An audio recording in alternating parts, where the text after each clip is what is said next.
Hitler's Berlin, the heart of Nazi Germany. Beneath its concrete and steel lies a clandestine world designed under the watchful eye of the Führer himself. A vast complex of bunkers, shelters, and tunnels built to protect his people and defend his crown jewel as he sought world domination. But when the Nazis' fate is sealed in 1945, so is their subterranean realm. Workmen discover underground passages leading to air raid shelters, once used by members of Hitler's government. Now, more than 60 years later, a team of archaeologists is setting out to reveal Berlin's dark past and unlock Hitler's secret city.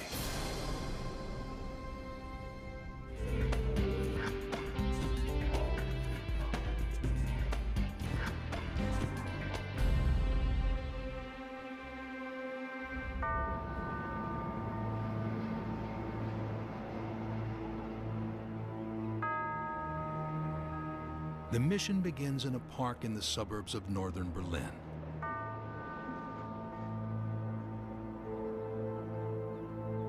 Here, a bizarre concrete fort juts out of a hillside surrounded by trees. A founding member of this group of explorers, Dietmar Arnold, remembers venturing in as a teenager. In this time, this was what you can say like a place for playing, only for child. You know, this was like an adventure when we come here in. This was absolutely fantastic, but I never believed in this time that one day we will explore this and we will open this for the public.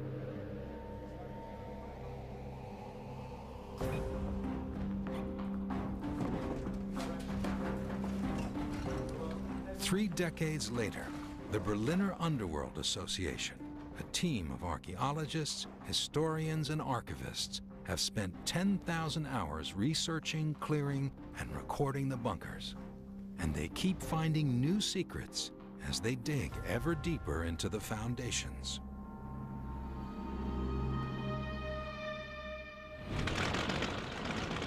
August 1940. British bombers retaliate for the German bombing of London, hitting Berlin at night in a surprise attack.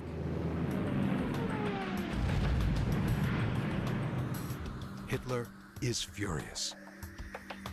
He orders the immediate construction of 3 colossal flak towers in a triangle around the city center.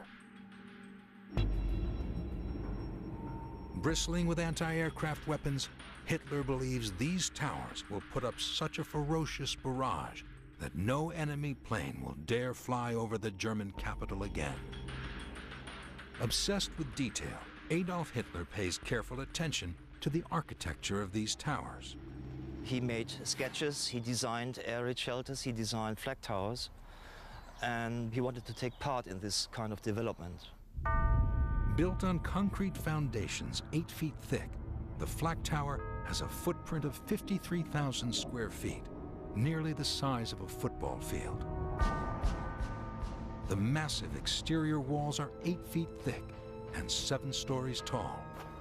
Capping it all is a concrete roof 11 feet thick, enough to withstand a direct hit by Allied bombers.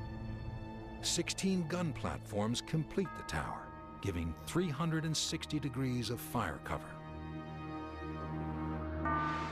To erect one of those flag towers, it was necessary to have 100,000 tons of ballast, 78,000 tons of gravel, 35,000 tons of cement, 9,200 tons of steel, and 15,000 cubic meters of wood. So the biggest problems for the Germans was the transportation question. It's a race against time. The Nazis alter the national train timetable to deliver 1,600 tons of material every day of the week. They also commandeer barges from France and Holland to bring more supplies by water. 1,000 laborers work day and night, completing the flak towers in just 6 months. A separate radar tower scans the sky for incoming enemy bombers. It's designed to detect planes many miles away then retract down a 40-foot shaft before the bombs start falling. The combination of immense firepower and high-tech radar puts a protective dome over the city.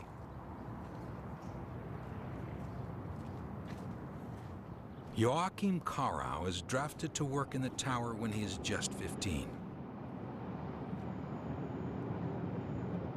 Wir wurden 1944 In 1944, I was recruited with my entire school class to become flag helpers. We first worked on the searchlights, and later we were trained to help on the triple guns. Bombing Berlin becomes one of the world's deadliest jobs. Casualty figures for Allied bombers are horrific.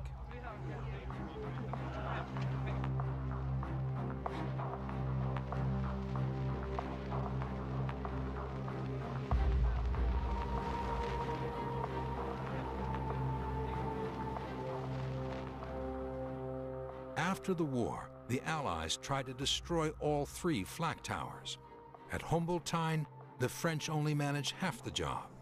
They spare the structures that stand too close to the railway line. Then, they bury the tower in a mountain of rubble, wiping it from history. Until now. Every year we find some forgotten history of Berlin and try to open it, to discover it, to document it and to show it to the public. Sascha Keil is an historian and leading member of the 300-strong Berlin Underworld Association.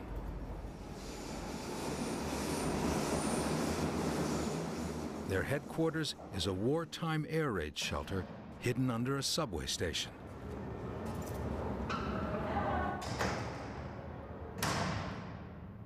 And their mission, to uncover the lost history of underground Berlin.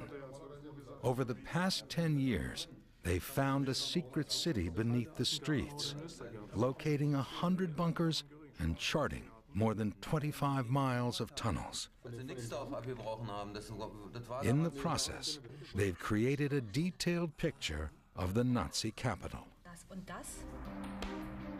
Their detective work is invaluable in understanding Hitler's Berlin, because today's city looks nothing like it did in 1945. Allied forces destroy 90% of Berlin.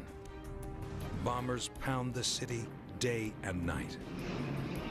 Then, over 2 brutal weeks, the Russian army blasts its way street by street into the city center to finally end the conflict. After the war, the Allies flattened many of Hitler's key buildings, destroying most traces of the Nazi regime. But underground, a network of bunkers and tunnels survives, providing a gateway back to everyday life in Nazi Germany. British historian Anthony Beevor has written a definitive account of the fall of Berlin. Together with Keil and his team, they head off limits into the dangerous depths of the Humboldtine Tower. So on the right side now, right around the corner, we have many thousands of cubic meters of rubble. So with this great big curve on it, is it still safe? Is it safe? Yes, I can say. Because of the strong steel nets, they are still intact. Though Beevor's written extensively about wartime Berlin, this is a world he's never seen before. To the next level. This is the 3rd level? Yeah. And you see, it's the middle of the building. Yes. Look at that. It's a treasure trove of the deadly daily business of war. It's only a small collection of what we found. Yes. Some boxes for the gas mask from the soldiers. Yes. Yep. Remember the pictures. The kill scuttle helmet, yes. This is definitely smaller than the normal one. I think these are the small helmets were specially made for the Hitler Youth and for the Flakhelfers, who are all about sort of 15, 16. Now, what about those there? These are the larger shell cases, are they? I think it's a 12.8 from this flag tower. 12.8 centimeter it could be. But they had a lot of calibers in this building. This is the largest caliber they used here at this flag tower. How many of these were they firing a minute out of their guns? 12 in a minute. 12 a minute. And what was their range? 14 kilometers in the sky.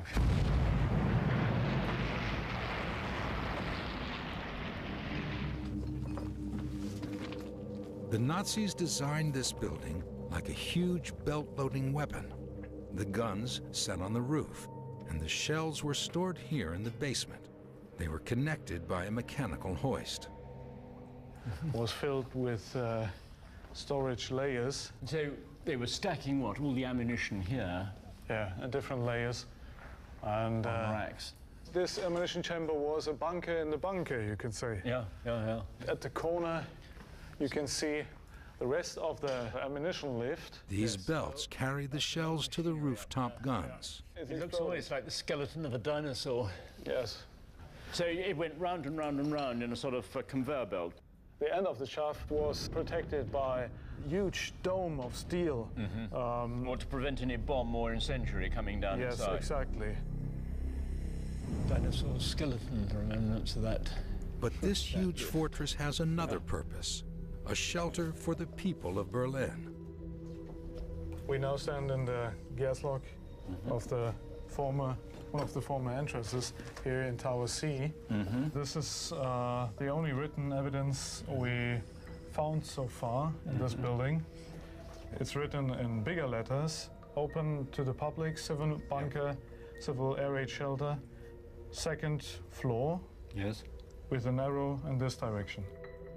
The Nazis provide space for 15,000 civilians inside the fortress.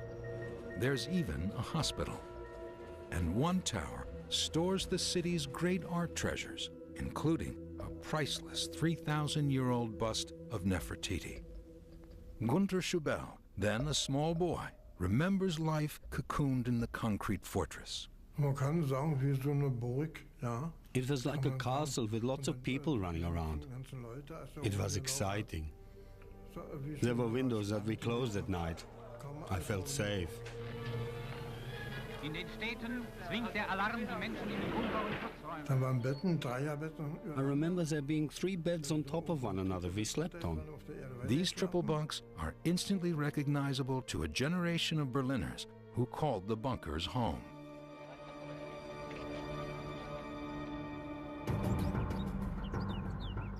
Just yards from the flak tower, the Berlin underworld team hunts for a wartime bunker. After the war, it was dynamited and landscaped into a city park and eventually forgotten, until an old aerial photograph offered some intriguing clues. If the team's suspicions are correct, they'll be the first people inside the bunker in over 60 years. There's another clue, a piece of exposed concrete that might be a corner of the bunker's roof. Now, they just have to dig and hope. A few hundred yards from the Brandenburg Gate lies another of the Berlin underworld's ongoing projects, and a great secret of Nazi Berlin. Buried 60 feet beneath a city park are the foundations of Hitler's ultimate dream, the 1,000-year Reich.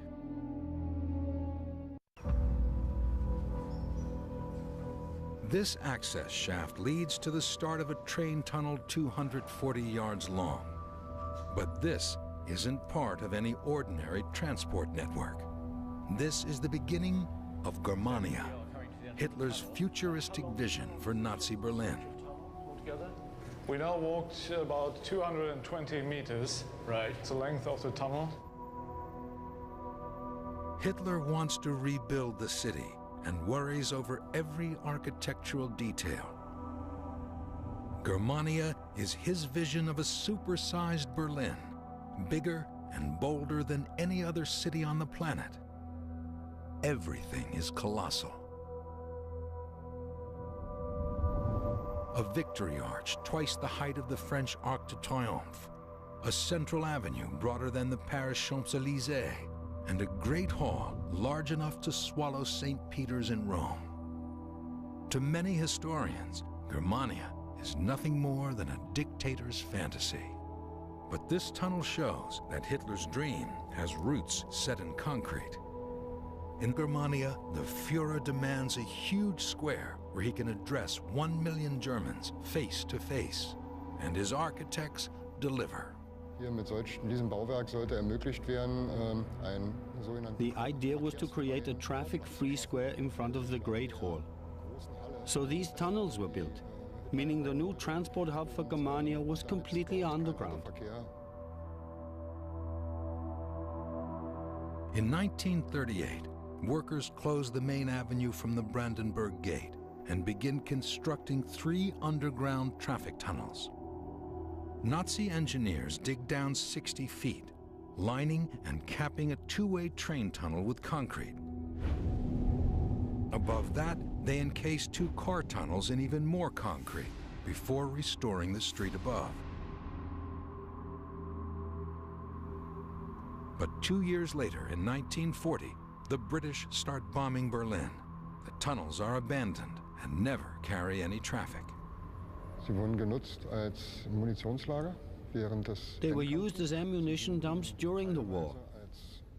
They were also used to make armaments. They were all part of the whole bunker building program. These ad hoc shelters become part of daily life for Berliners. By 1945, Allied bombers hit Berlin day and night with fleets of planes, sometimes 2,000 strong. Berlin is now the most dangerous place on the planet. To be caught out in the open usually means instant death, and yet many Berliners survive. The reason lies in one of the greatest engineering projects of all time: the construction of secret bunkers, tunnels, and public air raid shelters. An underground city, complete with command posts, weapons factories, hospitals, and even radio stations. Hitler's Führer bunker, his final headquarters, is an impregnable concrete monolith deep under central Berlin's Reich Chancellery. But it's just one bunker at the heart of a network of civilian shelters, numbering over 1,000 in Berlin alone. In total, the Nazis poured 200 million tons of concrete for bunkers across the Reich.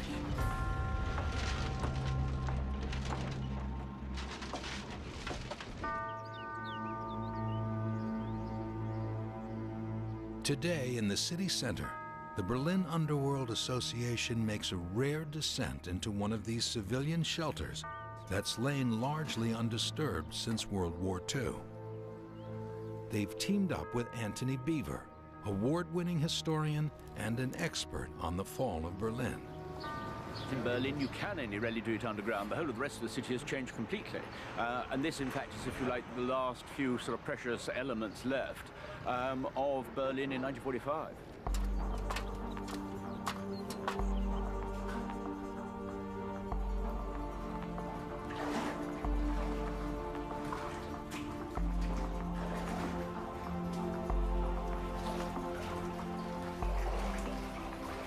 As you can see, we're entering this mother and child bunker through a normal gas lock.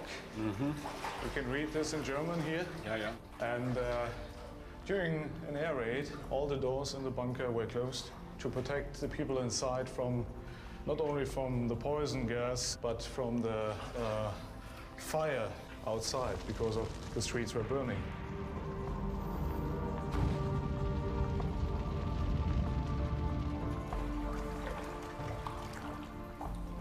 At every deep bunker and tunnel, You had to pump out the water all the time. Because, well, Berlin had such a high water table. Yes, yes. Aufsicht. Aufsicht, yeah. Yeah. Germany means a kind reception, like in a hotel like or a office. Tell me, one of the things that they were checking, presumably, is to make sure that there weren't any, say, foreign workers coming in. I mean, this was strictly reserved just for Germans. Yeah, in the passport you saw the signs. If one is German, mother with a child, come in. Only Aryan Germans were allowed.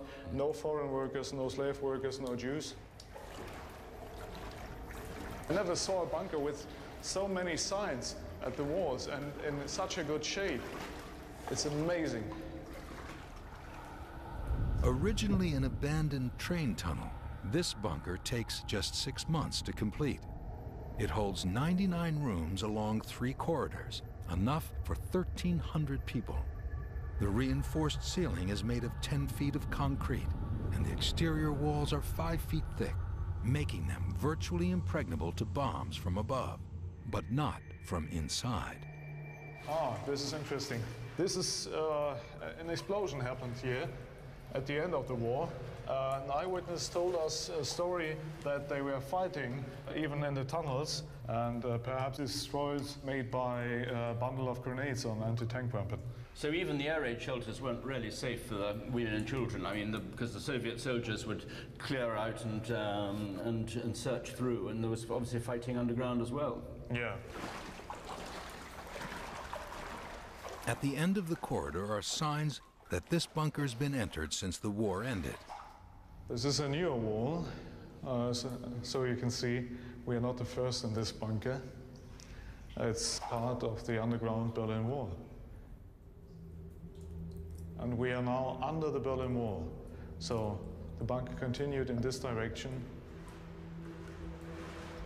The communists sealed this bunker during the Cold War, but the explorers know there are still dozens of bunkers left to uncover.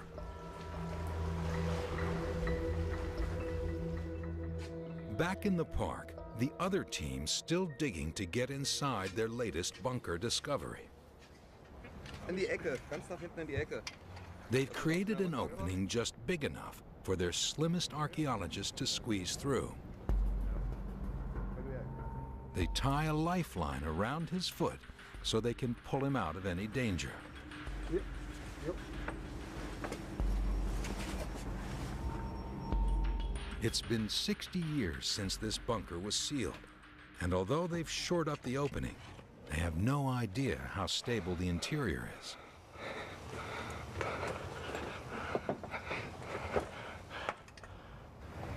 Tension is high. Jetzt ist er schon sicher, jetzt kann nichts mehr passieren.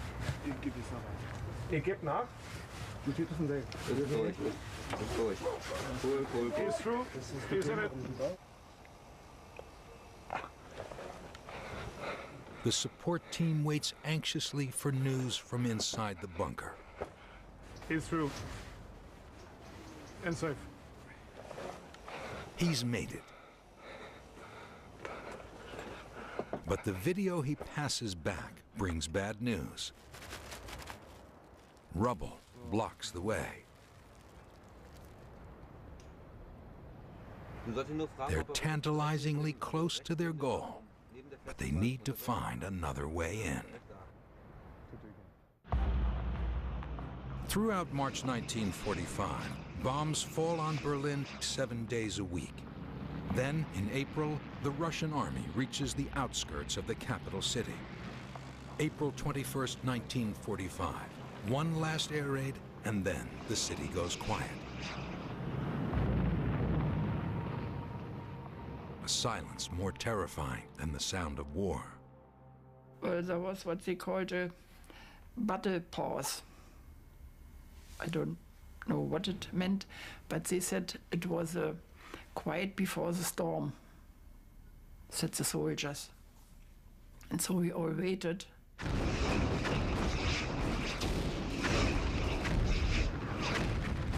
The Soviets begin the largest artillery assault ever seen.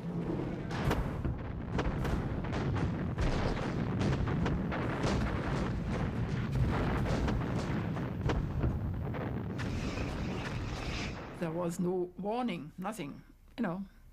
And you could see those rockets fly over your head, you know, like a black shadow. I just can't describe it. Wee, wee, wee, wee, wee. It went like that. And, you know, your brain was just cooking, I thought. Like my brain was cooking from that noise. It was the most terrible noise I've ever heard. In just 2 weeks, they fire almost 2 million shells. But then, in North Berlin, the Red Army meets an immovable object. They target their biggest guns on Humboldtine Flak Tower. Es gab kleine Zementwolken und ab und zu fiel dann so eine Luke runter. There were small cement clouds, and around the windows the walls came down.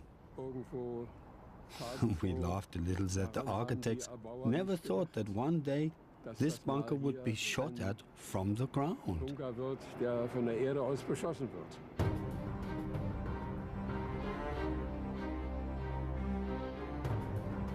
Today, the impact of the Russian shells is clearly visible, but the huge walls stand firm, and the Russian infantry is forced to go around the tower. The remaining German army fights the Russians street by street.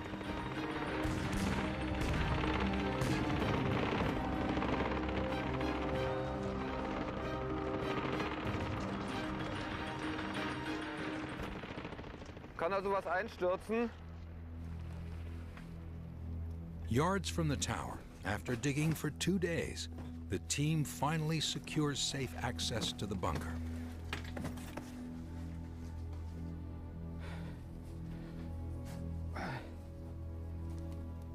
For me, it's a good feeling to come inside of some rooms that was closed for more than 50 years. Kommt hier lang. Ja, warte. Brauchen noch mal die Knöchel, oder? Nee, ich kann noch keine sehen. The bunker is full of giant boulders, but the excitement of a new discovery is still there.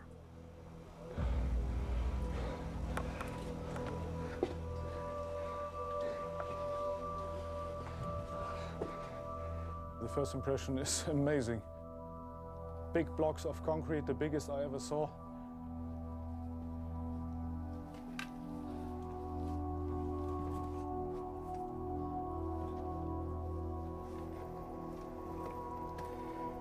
As the Berlin underworld team explores the park shelter for the first time in 60 years, they start to make sense of its layout and dimensions.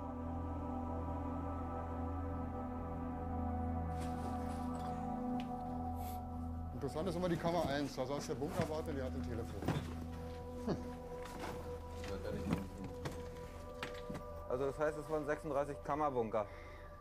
And inside of each room there was 2 beds with 3 levels for 2 to 3 families. Some rooms are recognizable, but the Berlin underworld discovers a new enemy that's slowly destroying the bunker. These are roots from the trees above in the Humboldtine Park, and they really destroyed this bunker. Not even the war or the bombs destroyed it, but this was successful. A tree destroyed this bunker ceiling. It's amazing.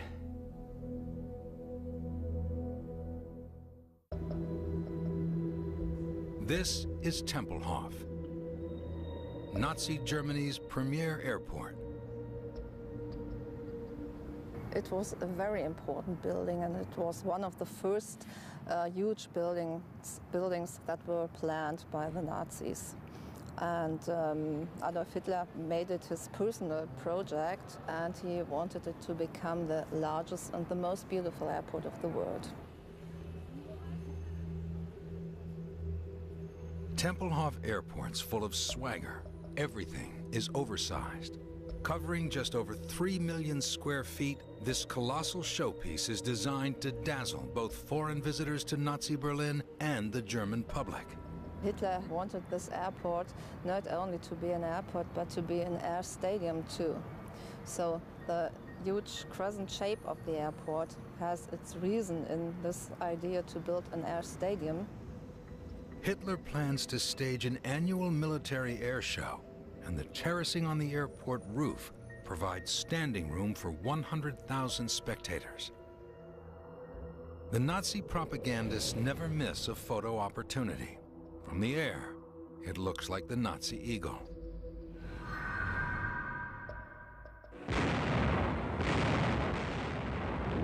But the air shows never take place.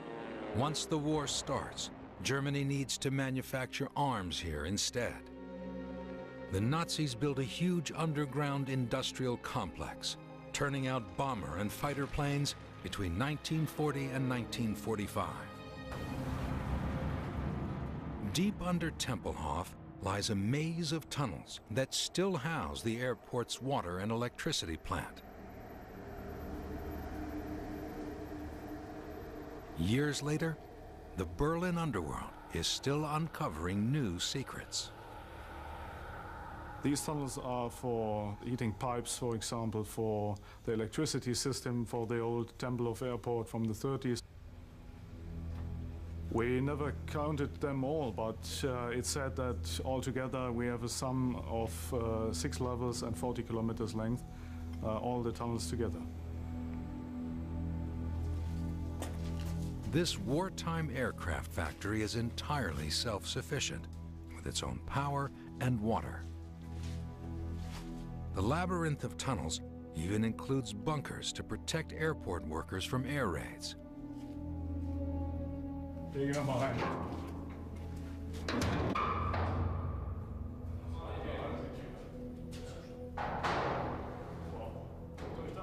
One bunker in particular stands out for its remarkable wartime murals.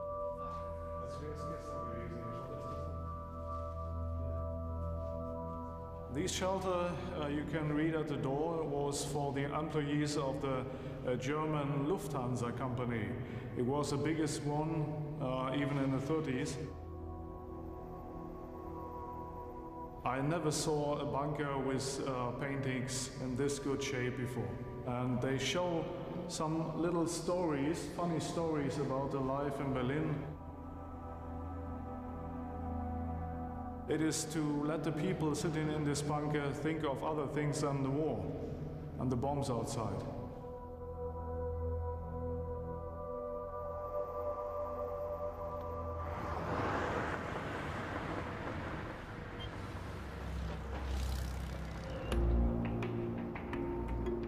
Deep underground, encased in concrete, the Nazis secretly build and repair Focke-Wulf fighters in this railway tunnel right up to the last days of the war. Parts of production line machinery still hang from the ceiling.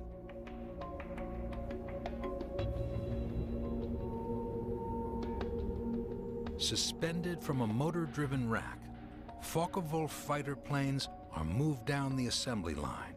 Once ready, the planes are pushed out of the tunnel and depart for the front lines. Rückkehr der deutschen Staffeln. The dimensions of the tunnel are exact. We measured in this tunnel a width of 10.8 meters. The wingspan of the Focke-Wulf 190 fighter of the Germans was only 10.5 meters, so we have 30 centimeters. And you can imagine that the planes and the wings were only some centimeters swinging left and right in this tunnel. Tempelhof is crucial to the defense of Berlin, manufacturing and repairing some of the last aircraft of the Third Reich. But this factory holds a gruesome secret, discovered only by chance.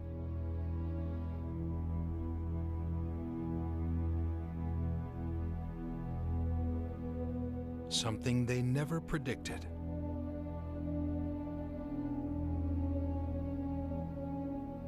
Wir haben diese Karteikarten etwa 4 Kilometer südlich vom Flughafen. We found these metal cases about 4 kilometers south of Tempelhof Airport in a weapons factory bunker that made parts for the aircraft industry. Sehr wichtig war. These are factory time cards with the names and nationalities of workers. There are 12,600 cards. 4,000 are slave laborers. As the Nazis plunder occupied countries, they take everything of value, including people, forcing thousands of East European slave laborers to work at Tempelhof. In April 1945, Tempelhof is still making aircraft 24 hours a day below ground, while above ground, the battle rages on. The secret factory is hidden from enemy view. The Soviets just want the airfield for their own planes. After 2 days of bitter fighting, the Soviets finally seize Tempelhof.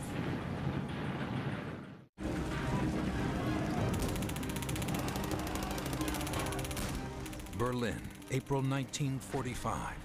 Hitler and the Nazi regime are now completely surrounded. With the Red Army just a few miles away, the deluded dictator loses himself in his fantasy of Germania, his massive reconstruction plan for the future Berlin.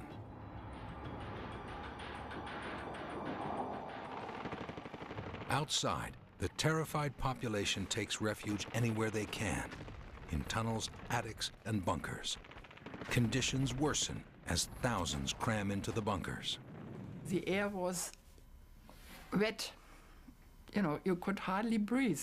And the people got off their clothes and they sat there with bare arms and bare shoulders. And you were still sweating. And it smelled terrible. You know, there were no deos like you have today, or powders, or any spray. You know, it smelled awfully.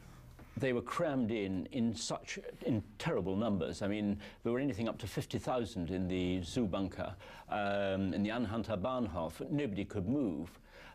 People couldn't even go to the lavatory. I mean, they just had to go where they stood. After years of anti-Bolshevik propaganda, many Berliners prefer even these conditions underground to facing the Red Army. Bolshevik? I didn't know what is a Bolshevik, you know, and I sat there. And I just remember, I thought, they must be coming up the stairs any time now. What will they look like? And that's what frightened me to death. People were without hope. They were anxious, and they were fearing the Russians. People committed suicide. It's estimated that in April and May 1945, in Berlin and in the suburbs, some 100,000 people committed suicide.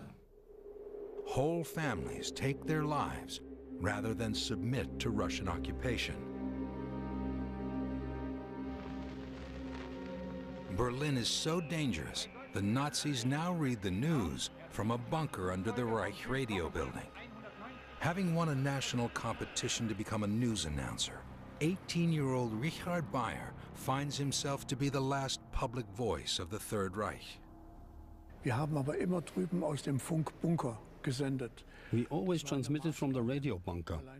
It had a 6-meter thick ceiling. Nothing could get through.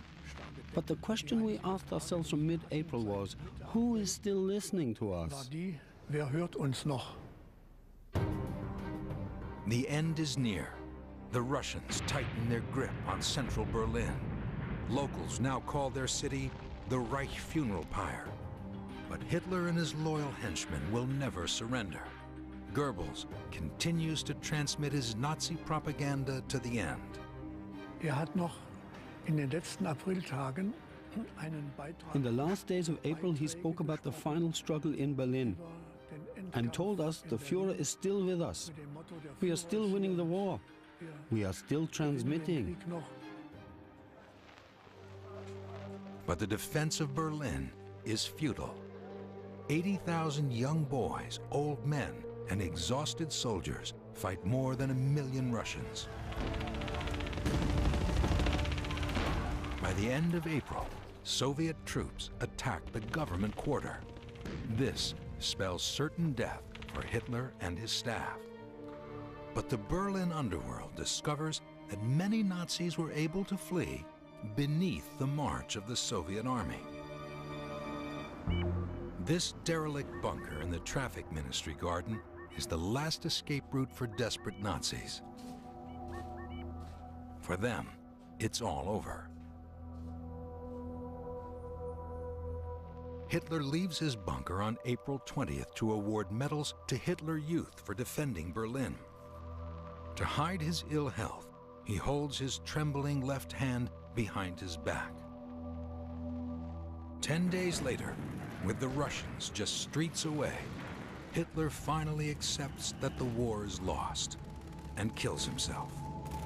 His inner circle follows suit, ending their lives with poison capsules or handguns. But for others, this is their cue to flee.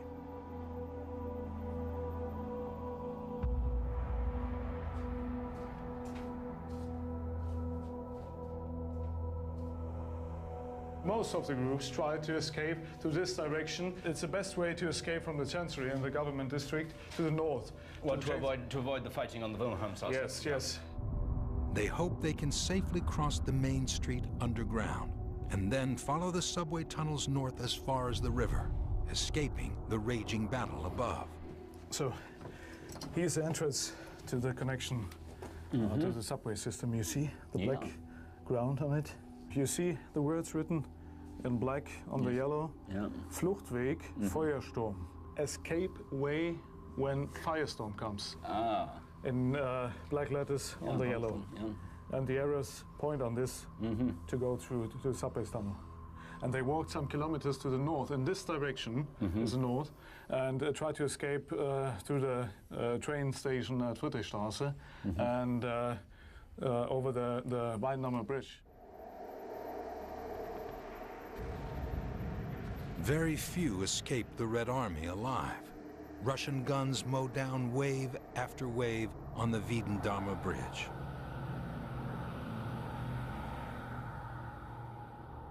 It's all over for Nazi Germany. Richard Bayer remembers the words read to the nation on Hitler's death. Beim Endkampf in Berlin ist an der Spitze seiner Truppen unser Führer für Deutschland gefallen. In the final struggle for Berlin, Hitler fell with his troops for Germany. He fought for his ideas until the end. And after this transmission, Hitler's favorite music was played: Wagner and Bruckner.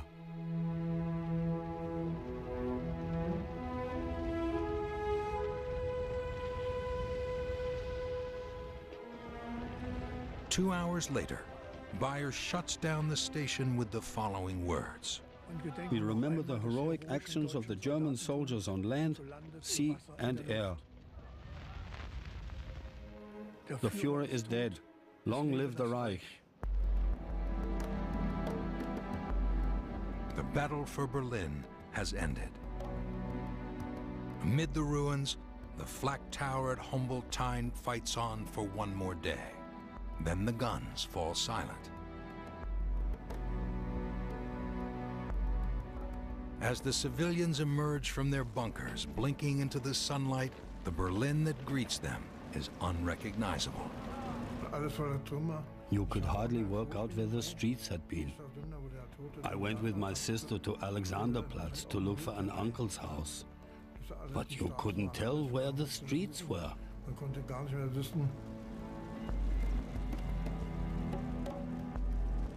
Hitler's grand buildings and monuments lie in ruins.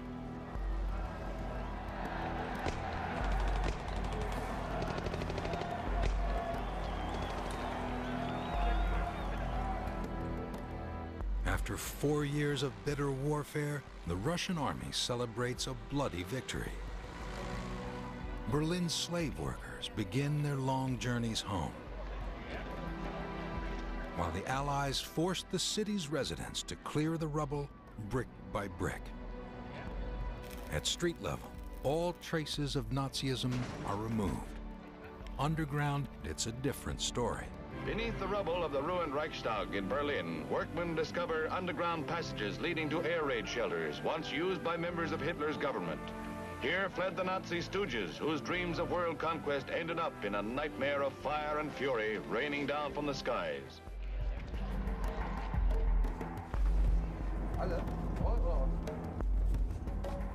There are still dozens of undiscovered Nazi bunkers under Berlin. Enough to keep the Berlin underworld busy for years to come. Inside, the final secrets of the dying Nazi regime remain, waiting only to be revealed.